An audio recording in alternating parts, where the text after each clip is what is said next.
A very good morning, class. So, today we'll revise this chapter of your social studies, chapter 5, Weather and Climate. Okay, so let's start.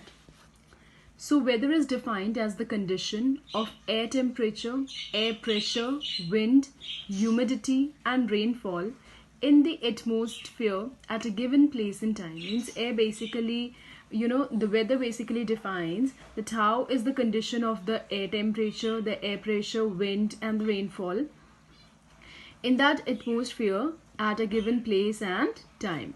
So basically weather changes every day. It may be hot and dry today, but tomorrow it may be rainy and wet.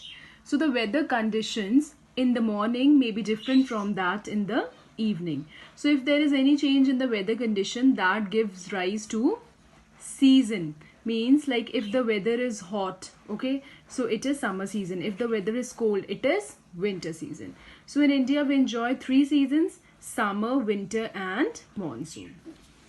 And accordingly a lifestyle also varies according to seasons. So it influences what we eat, what we wear, and even the types of houses we live in.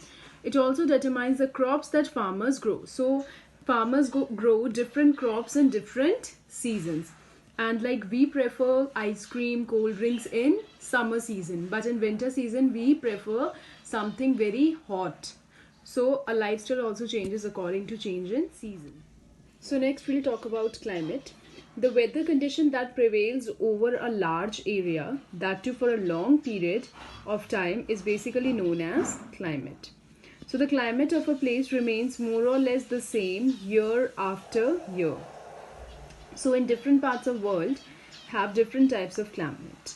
On the basis of the prevailing climate condition, the world is divided into 7 major climatic regions. Okay. So now we'll talk about what influences climate. What are things that influence the climate? So there are many factors that influence the distribution of the heat on earth and thereby also affecting the climate. So the first one is distance from the equator.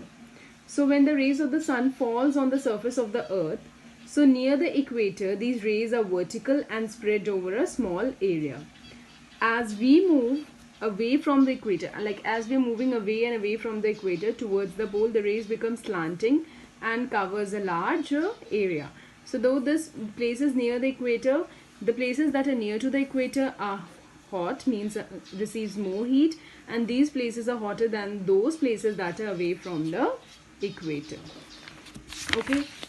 Next is height above the sea level, that is the altitude. You know that hill stations like Shimla, Nainital and Ooty are cool in summer, and most peaks in the Himalayas are covered with snow and ice during summer. So this shows that the places that are located in, like, it is not too hot, not too cold.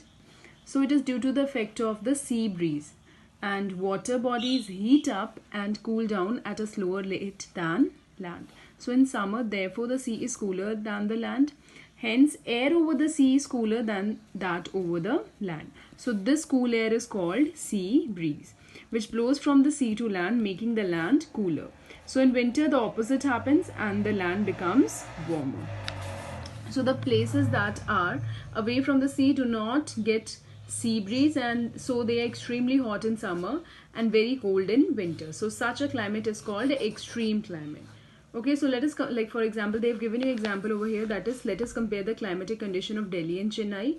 Chennai is located along the coast while Delhi is located far away from the coast. So as Chennai is near to the equator, it should be hotter than Delhi in summer season.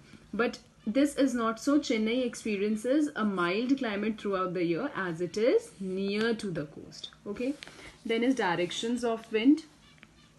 So wind blows from hot regions, increasing the temperature of a place, while those winds that are coming from the cold season region, they are decreasing the temperature. So Delhi is hot in summer due to dry, hot winds that blow from Rajasthan, and in winter, cold winds blow from Himalaya, making the northern India very cold. So winds blowing from the sea make the land close to the sea cool and moist, and sometimes wind brings cloud with them and also causes rain.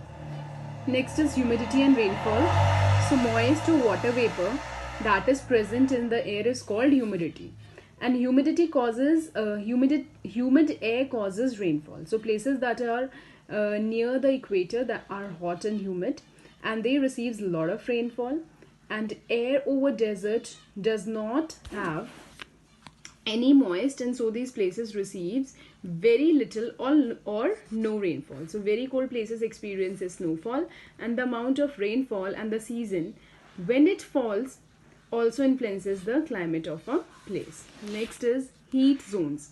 So we can divide the earth into 3 heat zones on the basis of the difference in the temperature. So first is torrid zone, then is temperature zone, and then is frigid zone. So first we'll talk about the torrid zone, which is also known as a tropical zone, lies in both sides of the equator. See, in both sides of the equator, that is between the Tropic of Cancer and the Tropic of Capricorn. So the climate is hot and humid throughout the year because the direct rays of the sun falls on it. Okay. Next comes the temperature zone. The areas lying between the torrid zone and the frigid zone in both the hemisphere called the temperature zone. Between the torrid zone and the frigid zone. Okay. See. It is neither very hot nor very cold here, as the zones are away from the equator and also from the poles. Then is the frigid zone, the area lying between the Arctic Circle and the North Pole in the northern hemisphere, and that between the Antarctic Circle and the South Pole in the southern hemisphere are the frigid zone. So this zone receives slanting rays of the sun.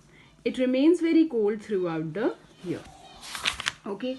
So now we are done with this. We are done with the revision of this chapter. I hope you all have understood what I have explained. So kindly now I'll send you the worksheet. Solve it. Okay.